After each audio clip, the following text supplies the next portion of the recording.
Tracy, thank you so much. I'm not sure why it is this way, but it seems that it's human nature, especially when you're young, that kids just want to pick on and aggravate and razz each other, right? And sometimes we don't grow out of it, but in particular, as children, we love to do that. And not just with our peers, but even cross gender lines, that boys and girls want to aggravate and razz each other and do anything that we can sometimes to tighten the screws and sometimes aggravate or even embarrass the other. I remember when I was a kid, one of the most frightening thoughts to me is if somebody would discover that there was some other girl that I liked.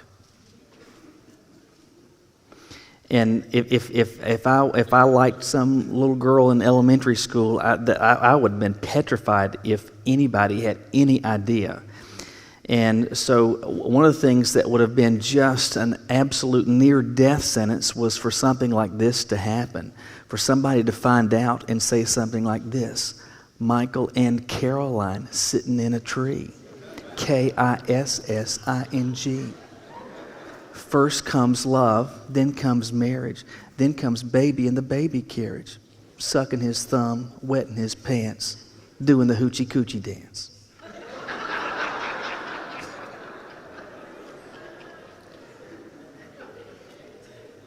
See, you thought Tracy did special music.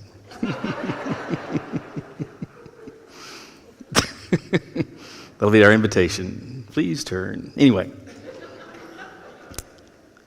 But that was a petrifying thought. I mean, to think that you would be on the receiving end of that. It wasn't like getting waterboarded or anything, but that was a pretty frightening thought for me as a, 7, 8-year-old, whatever it was. What's interesting though, and you are all familiar with that. I don't know what you would call it, little chant, nursery rhyme. I don't know whatever you would call that. But you're familiar with that, and my guess is today that somewhere in the world, somebody today is saying something like so-and-so and so-and-so, Kissi. Somewhere today in America, somewhere in the world, that is going to be floated, my guess, even today. What's interesting, though, is this, and I don't know if you've ever paid attention to it, but even that little ridiculing statement is founded on a supposition. Have you noted that? That little razzing of your peers is founded on a supposition. And the supposition is this: there is an expected order to human relationships. Did you notice it? That you have a couple that comes to know each other, they start sitting in a tree. That relationship begins to grow, and then they're Kissing. They come to fall in love, and then what happens? Comes marriage, and then what happens? Along comes Junior in the baby carriage. We use that to razz each other, but even that is founded on a supposition that there is an order to human marital and sexual relationships. Now, we've heard that, and we've been exposed to that as children.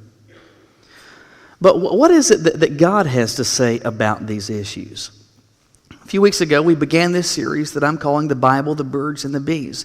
And we're talking about Christian morality and what it is and how to operate with it in the midst of a very modern culture. So how does all this work? What are all these hot-button issues of the day? What is it that God has said about these issues? And as a follower of God, what is it that He wants me to know? And how is it that I might stand on and then even communicate those ideas, thoughts, truths, principles, convictions with others?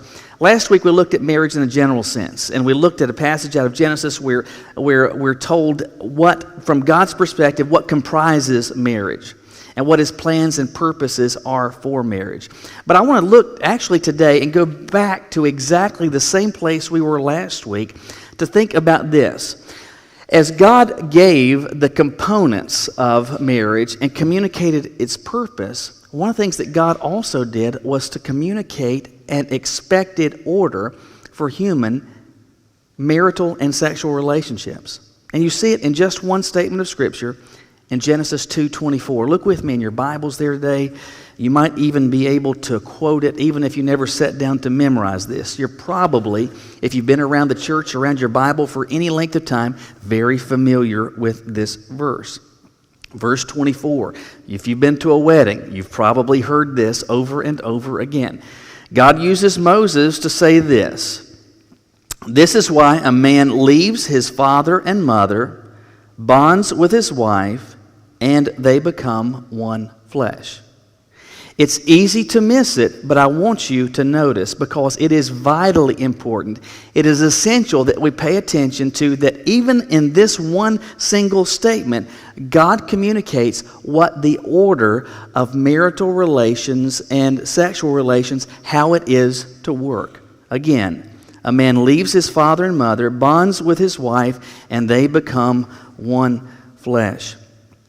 We look at this passage and we go back to the very beginnings of our Bible, back to the beginning of the story of humanity, because that's where God started it all. That's where God created the heavens and the earth, created everything that existed, created man, then created woman, and in doing so created family. And as God did so, He is setting forth the parameters, the expectations for how it is that it should work.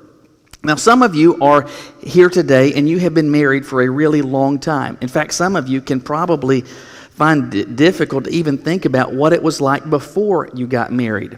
We don't know exactly how long Adam was around before God made Eve, but after having made Adam, God said, you're familiar with this, it is not good for man to be alone. And so God created for him Eve. My sense of it is that this happens very quickly. But for Eve, there was never a time, and for Adam, there was barely a time in their entire lives where they were not married.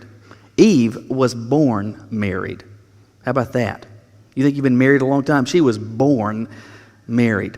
Now, because of that, I recognize that their example is a bit different, but God is using Moses in that one statement to communicate how it is in terms of order that things should work. And so, you see this where you have an individual who leaves his father and mother, so he leaves the home into which he or she has been born and raised, and in a very real way finally cuts the cord of dependence and allegiance on their parents, and then is joined to their spouse. And then at that point, once they are joined together, and that's conveying the idea of being united, that they are married, then it says they become one flesh. And maybe you've been to a stack of weddings where that phrase is effectively euphemized to communicate the idea of unity. But what this means is exactly what it means. They become one flesh. That is a reference to physical union. So let me be very, very clear. I don't want there to be any ambiguity today about what I'm getting ready to say, because I don't believe God is ambiguous at all. He has been overtly crystal clear. This is the expectation. You live with a member of the opposite sex after you marry them. You engage in sexual intimacy with that person you have married and them alone, and only after you're married. That's the order. And let me just tell you, God did not get that from a nursery rhyme. The one who devised everything, the one who created marriage, the one who created family, the one who created the world, said, hey, this is how it is to work. You have an individual that leaves the home from whence they have come. They gain a spouse. There's someone that they have met that they come to know and accept as their husband, as their wife. And then there is them coming together in a home, and then physically them coming together in intimacy. In very clear terms, God is spelling out this is how it is to be. It's not a suggestion. This is not saying, hey, here's an idea. Think about this. What about option number 2? That this is not God giving suggestions. This is God, and hear me in this, being explicitly clear, this is how it is to work. That being said, let me ask you this question. If God communicates to us that this is to happen, you are to do things this way. If and when we don't do things that way, what else is it other than sin? It's not doing things just in a different way. It's not just kind of getting some stuff out of order. It's saying this: God, I am choosing to do things differently than you said. My way is the way that we're going to do stuff. And the Bible has a word for that, and consistently the word is sin. Now, while this is clearly, I believe, God's pattern, this is the expectation that He has set forth, let's be mindful of the fact that in our society and culture, this is not the norm. In fact, these days, it's not even close to the norm. Let me give you some statistics. The National Survey of Family Growth produced these. By the age of 44, I'm 44. So by the age of 44, among those who say that they have been sexually active, 95% of them who said that they have experienced sexual activity said that it occurred for the first time before marriage. In fact, even among those who maintained their virginity until the age of 20, 81% of them had engaged in premarital sex by the time they were aged 44. It's pretty safe to say that when we are talking about and reserving sexual intimacy until marriage, we are talking about, and doing so in a very big way, something that runs crazy counter to the drift of and to the actions and the choices of society. Now, closely related to this idea of sexual intimacy outside of marriage is this whole idea of couples living together outside of marriage. So you can call it cohabitating, you can call it living together. Some of you still, we always called it shacking up, whatever you want to call it, you know what we're talking about. We're talking about the same thing. While we will not get firm figures until the 2020 census occurs, based on the last census in 2010, in the United States, more than 7.5 million couples in the United States were living together, and that's back in 2010. So that's double the number. That's 15 million people. So 15 million people in the United States in 2010 living together outside of marriage. For perspective's sake, there are 10.3 million people in the state of North Carolina. So add a third of North Carolina's population to itself, actually increase it by 50%. That'll take you to 15 million people. So 50% more than the population of the state you were in is how many, back in 2010, among couples that were living together outside of marriage. From 1990 to 2000, the growth in couples living together outside of marriage increased 138%. So it more than doubled in 10 years. In fact, from 2009 to 2010, the figures went up by 13%. So what do you think the numbers are going to look like in 2020? I mean, if we stay on trend, it looks like everybody who gets married is going to get divorced and then just shack up with each other, right? I mean, that's the trend that we are on. Whether or not this number surprises you, since the year 2000, so we're in our 19th year of this, and it's been the same every year. In the United States, among couples who have their first child, every year since 2000, the majority of those have been children that were born to couples that were not married. So we're almost an entire generation, 20 years, where the firstborn child, over more than 50% come into this world, into relationships that are not constrained by marriage. So, with respect to these issues, we have to ask this question. You're here today, you're sitting in church. Hopefully you're somebody that identifies as a follower of God. Hopefully because of that you say, hey, God talks about and says and speaks about a lot of issues. Does He say something about this? Sure, He says something about this. In fact, God says an awful lot about these issues. But let me just give you one short verse. 1 Corinthians 6, verse 18, God says this. 2 words. Flee fornication. Flee fornication. I recognize fornication is not a word that we use very often.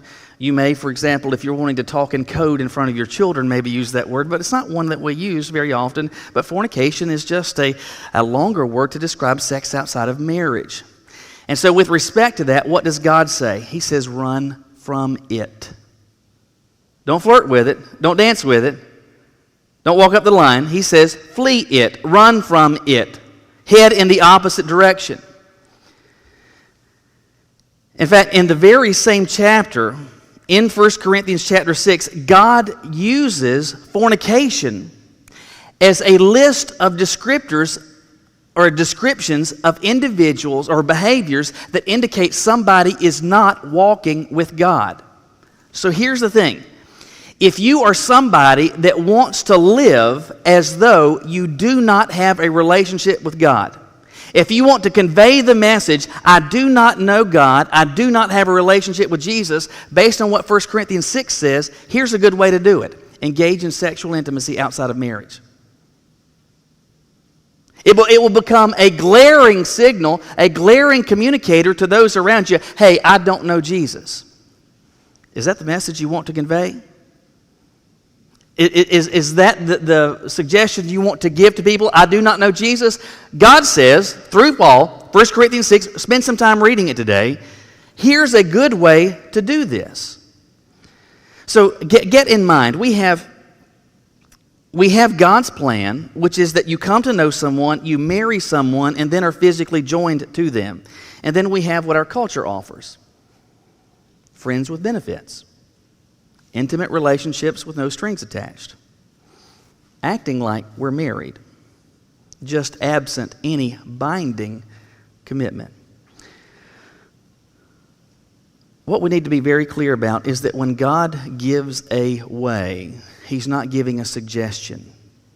And that what He sets forth, whether it's about this or any aspect of our lives, He expects this is how you and I are to operate.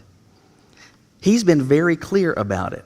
So here's the question, and it's a question that we need to be able to answer for ourselves and to be able to answer for other people. All right, so God has said this. Why should I pay attention to it, and why does it matter?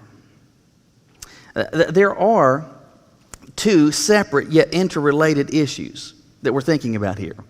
Living together outside of marriage and sexually involved and engaged outside of marriage. I want you to think just on the pragmatic basis before we give any thought to what God has said about this. If you were to talk, and statistics bear this out, if you were to ask the average couple that is living together, why do this? Or if you talk to a couple that's thinking about living together outside of marriage, why do this? Consistently, the answer will be this, the primary answer, hey, it gives us an opportunity to try this out.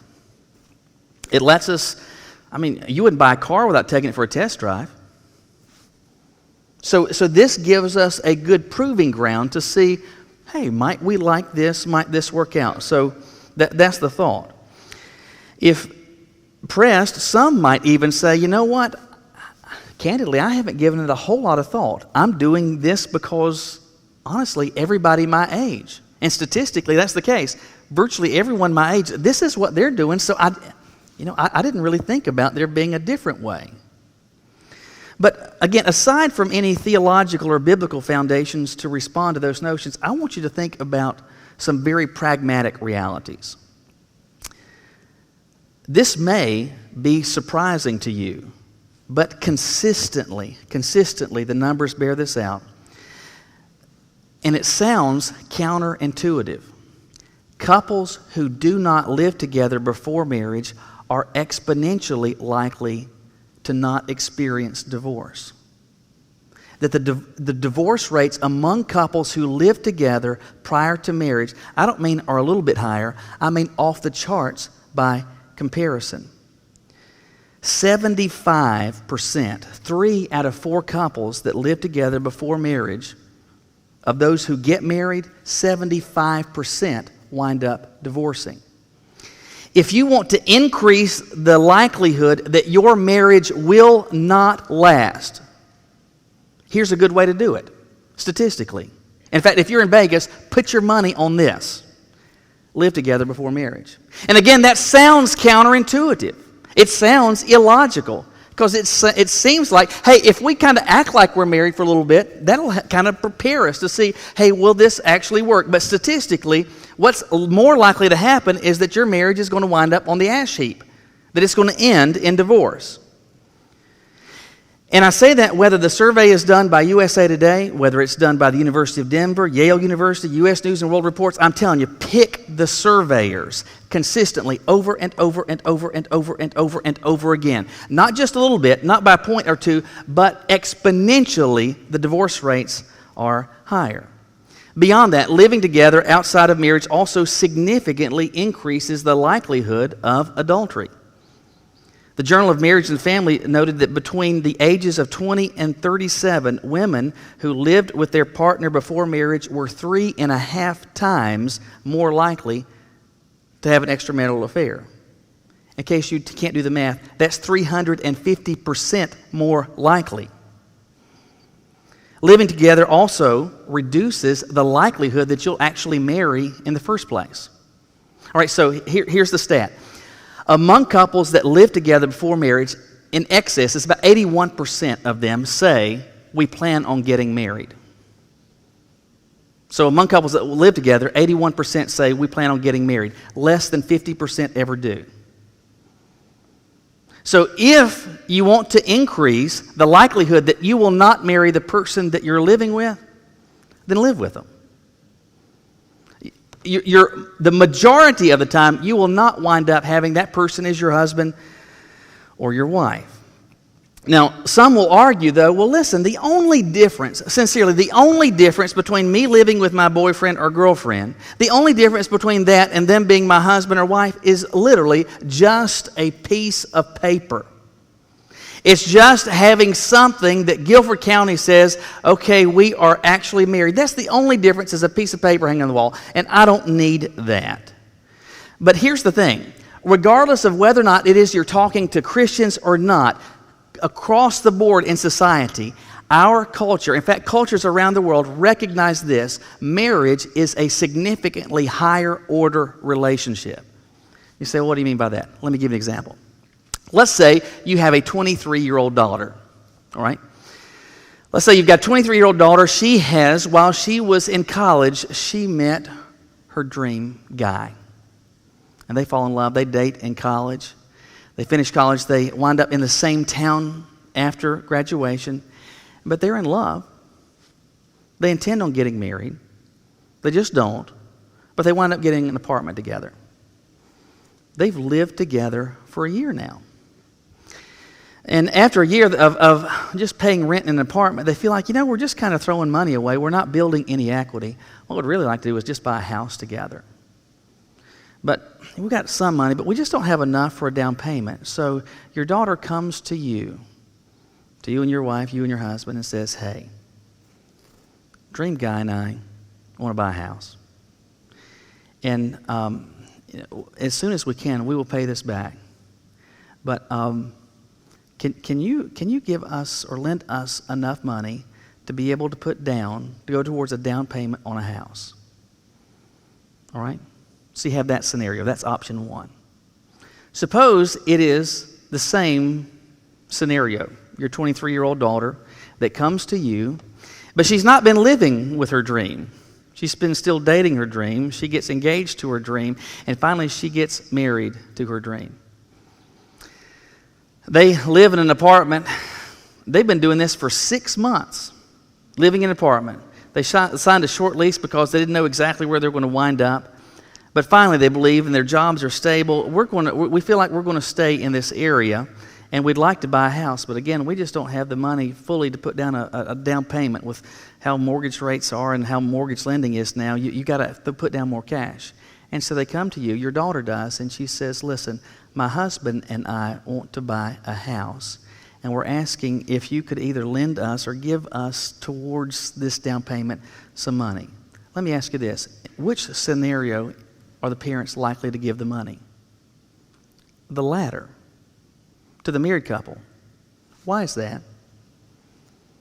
Because, in fact, it's very likely that to the first scenario, the response would be this.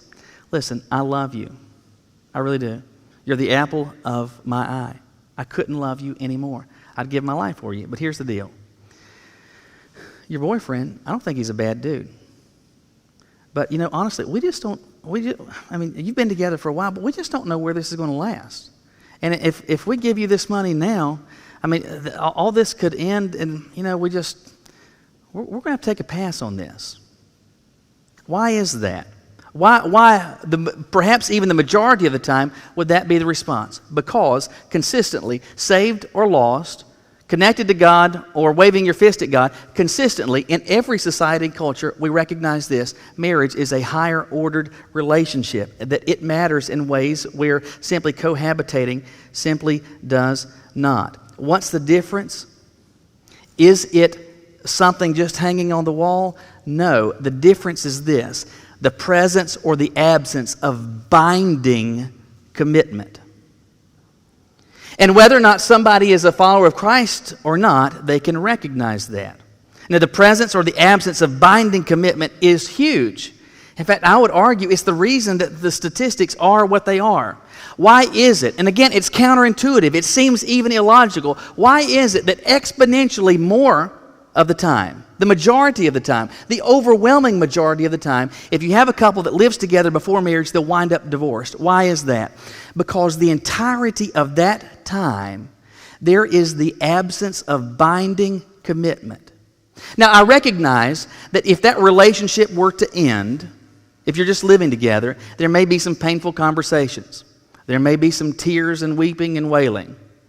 But at the end of the day, for that to end, what does it take? There's a line from Tombstone that answers it. Well, bye. At the end of the day, that's all that it takes. If you're living together with your boyfriend, if you're living together with your girlfriend, at the end of the day, all it takes is adios. Adios, amigo. Adios, my friend. The road we have traveled has come to an end. That's all it takes. When that is the reality day in and day out, months on end, sometimes even years on end, it is difficult, nigh to impossible, that just because of getting and having a wedding and a certificate of marriage, it's difficult for that to erase the mindset. It's difficult for you to put away with this notion, I can, at any point, get out of this. Oh, no, it's just a piece of paper. No, it's not just a piece of paper. Across the country, around the world, consistently, everybody recognizes it's a higher ordered relationship. Beyond that, it communicates the idea that we are bound to each other, that we are engaged in binding commitment. Now, closely related to this idea of commitment, though, it speaks to the idea of premarital sex as well. When a couple comes to me and they're asking me to officiate at their wedding, one of the things that I will do out of the gate, as quickly as I can get to my computer, I'm going to print off a document. And one of those things that document says is this: if you are sexually engaged at this point, that has to stop this very minute and cannot resume until your wedding date. And we're going to go through a series of premarital counseling sessions. And the reason that I want you to get this out of your relationship is not simply because God said, hey, there's an order, and you've got it out of order, but because of this. I want you to be able to think clearly about your relationship as it is. And when sexual intimacy becomes a part of that reality outside of marriage, you can't think clearly. Guys, in particular, cannot think clearly. There's a lot of stuff that during that season, because this component is present in the relationship, that's not a big deal. I can tolerate that. That's not a deal breaker. That's no problem. Because sexual intimacy is a part of the relationship, they cannot think clearly. But it's not just guys. Girls get in the fog as well. So in terms of personal practice, it's something I require. And again, I don't hire detectives to go look into people's windows or not. I can't control it, but I ask them to commit to this. If it has been going on, it has to stop because I want you to be able to think clearly about this. I want you to be able to say at some point that perhaps you could come to a realization that this person is not God's gift to me. We need to not just press the pause button, we need to press stop and eject. We're headed down the wrong road. And it's difficult, nigh to impossible, to do that when sexual intimacy is a part of the relationship. What I want them to have is an unvarnished, clear-eyed commitment to each other that will lead them to marriage and then intimacy that can strengthen the bond after the commitment has been made, that then will serve as the foundation for family.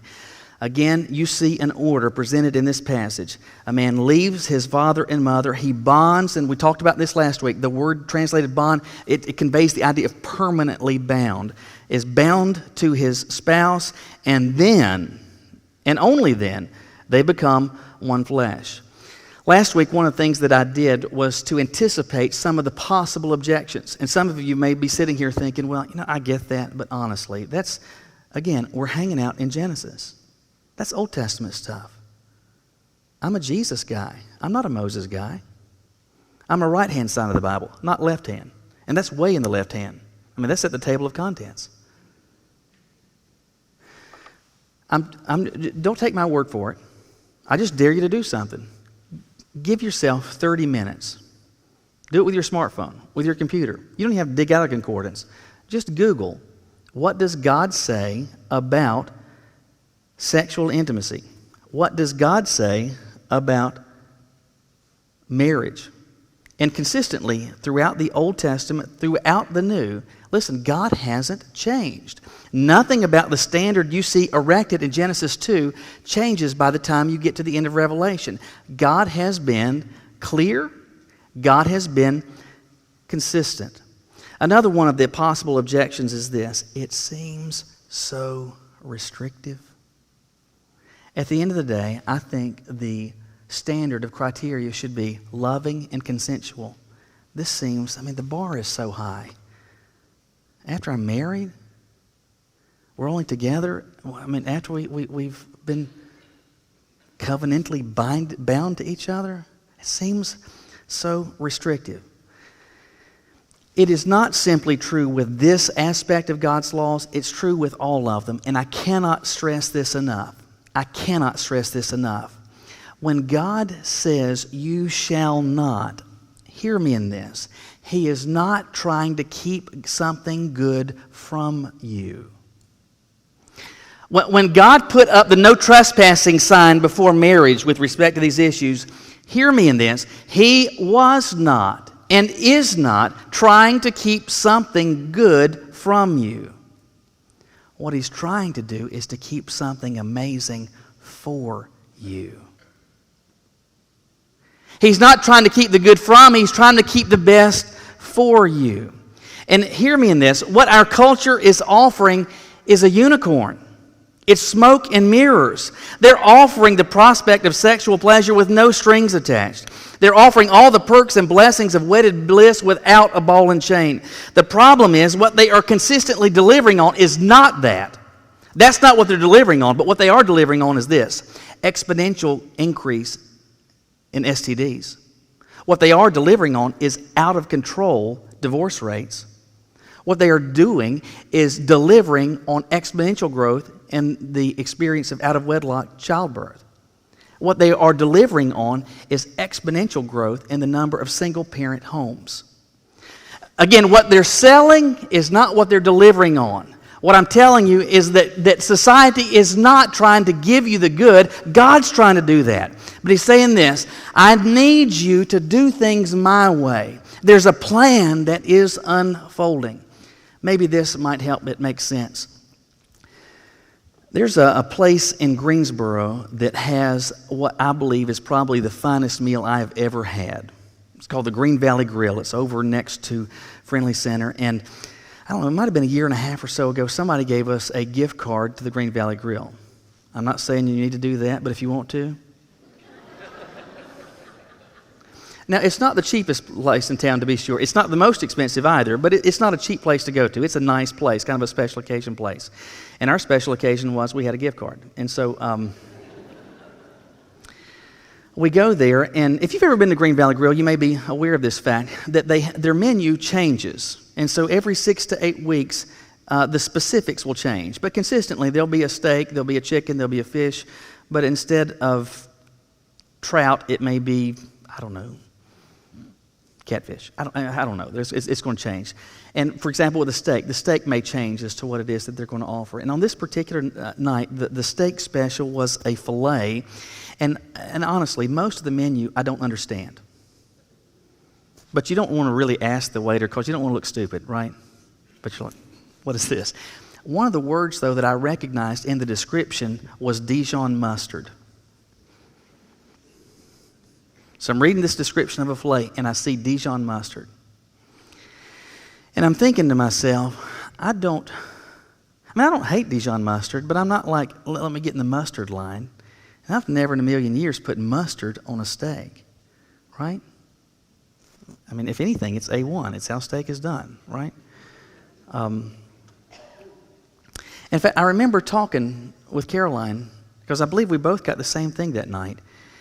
And we talked about, and I said, I don't know about that Dijon mustard. But we're like, let's roll the dice. So we ordered it. Didn't say anything, just ordered it as it came. So this steak comes out. And if I had not read the description, I would have said, man, there's some flavor in it. I can't put my finger on it, but man, this is good. In fact, these are some of the comments I believe that I made that night. This is where the phrase, holy cow, came from. It is unfortunate that this poor animal had to die, but it was not in vain. I believe that they whispered gently to this cow out in the alley, gave it a massage every night. It was so tender. It was so amazingly delicious. The waiter came by later to say, hey, is everything okay? How was your meal? And I said, man, that was absolutely delicious. But here's the reality. Here's the truth. Before we ordered this, I thought about saying, hey, hold the mustard. But then I thought, you know what? This chef probably knows more than I do, so we'll let it ride. And he said this. He said, oftentimes it happens. He said the chef kind of cringes when people change what it is. They say, hold this or add this, because he's got a plan where all the parts are important, and he just wants people to trust him. Can I just tell you, with respect to marriage and human sexuality, God has a plan.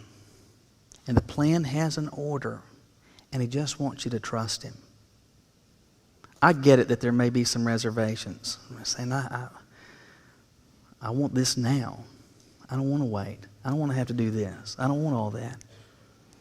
Again, God is not trying to keep something good from you. He's trying to keep the best for you. And what I'm saying is, don't shortchange yourself. God, when he gave this, is working for your good.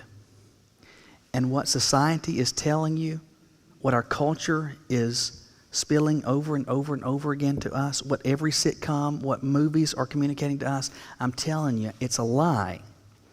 They're committing fraud on a daily basis because they're offering something that they absolutely not only cannot, but they do not deliver on.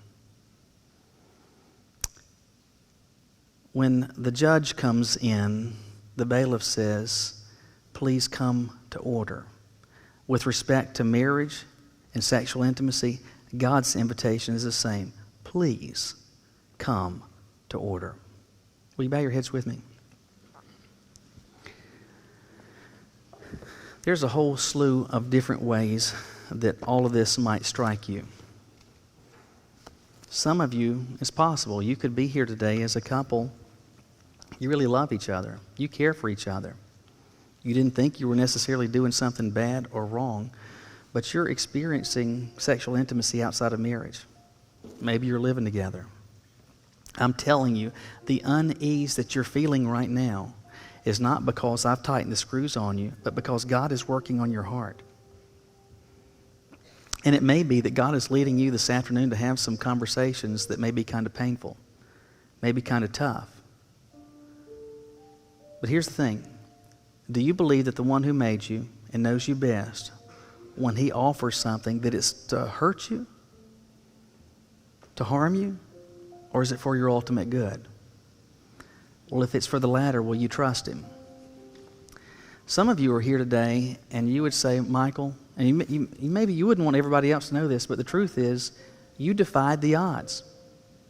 Yours is a marriage where stuff got out of order at the beginning. That sexual intimacy was a part of it, that living together was a part of your story. I don't want to beat you over the head today. I really don't. That is not my aim at all. I would ask you this. Has there ever been a time where you said, Lord, I need you to forgive me of that? Because you weren't pleased with that decision. You were not honored by that choice. And though I'm grateful that I'm with my spouse today, I regret the path that we took because it was outside of your plan and purpose for how we do it. It was out of order. Listen, God, I believe, is still waiting for honest and candid confession. But here's the good news. He's not going to beat you up.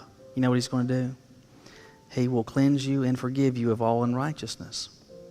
Maybe you're a teen here today, and there's this special guy, there's this special girl, and you've been really struggling with sexual temptation. Or maybe well in advance of it, you want to say, God knows the best for me, and I want the best for me.